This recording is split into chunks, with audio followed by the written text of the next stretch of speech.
powder-actuated direct fastening tools allow you to fasten materials to concrete and steel without the need for electrical cords and/or air hoses.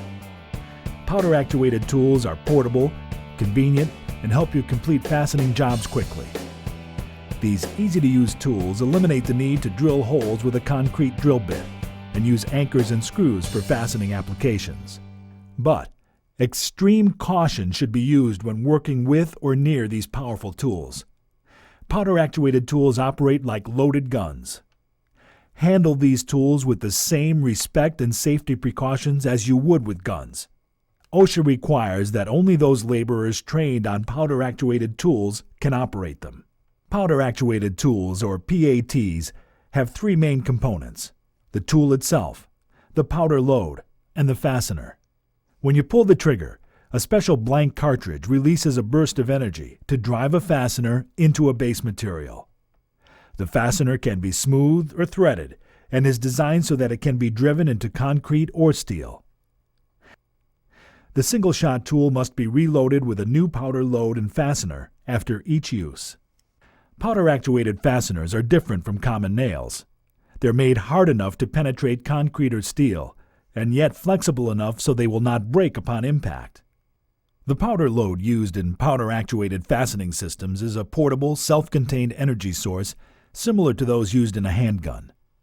In fact, powder loads are rated in casing sizes ranging from 22 through 38 calibers.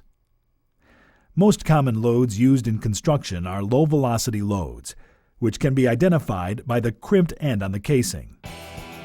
The strength of a powder load is designated by a load number and a color code. Load numbers range from 1 to 12. Low-velocity loads are contained in brass casings and are numbered 1 through 6. When selecting powder loads, always start with the lowest power level and make a test fastening. If the test fastener does not go as deep as you need, you should use the next higher power level until you get the correct depth. Most low-velocity tools use power levels 1 through 6. Start with a gray load, or number 1, and progress to a brown load, or number 2, and so on. Base material is the term used for the material in which you will be installing the fasteners. Base material is usually either concrete or structural steel. No matter which material is being used, it's important that you test the material before you attempt to insert fasteners. The center punch test is a simple and quick way to test base materials. To conduct the test, use the fastener as a center punch. Place the fastener against the base material being tested. Strike the fastener with a normal hammer blow. If the point of the fastener is blunted, the material is too hard. If the material cracks or shatters, it is too brittle. If the fastener sinks in excessively, the material is too soft. Wood, on the other hand, is too soft to be used as a base material, but powder-actuated fasteners can be used to attach wood to other base materials by using a washer with the fastener. Always load the fastener first, then the powder load. Remember to keep the tool pointed away from people. Always hold the tool perpendicular to the work surface to avoid ricocheting fasteners. Carefully remove the powder load and discard it in a container of water. Never throw unfired powder loads into a trash container. It's important that the concrete base material be at least 3 times as thick as the fastener penetration.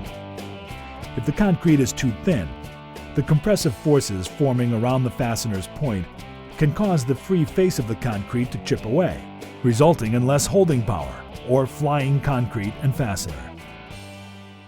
When you're fastening relatively soft materials, such as wood or insulation, to concrete or steel, you'll need to use washers. The size of the washer you use will depend on the softness of the material you're fastening. In situations where you're creating a permanent fastening to concrete or steel, you'll need to use drive pins. The small heads on the drive pins will provide enough holding power for items such as angles, plates, or brackets. Remember, working with powder-actuated tools is like holding a loaded gun in your hand.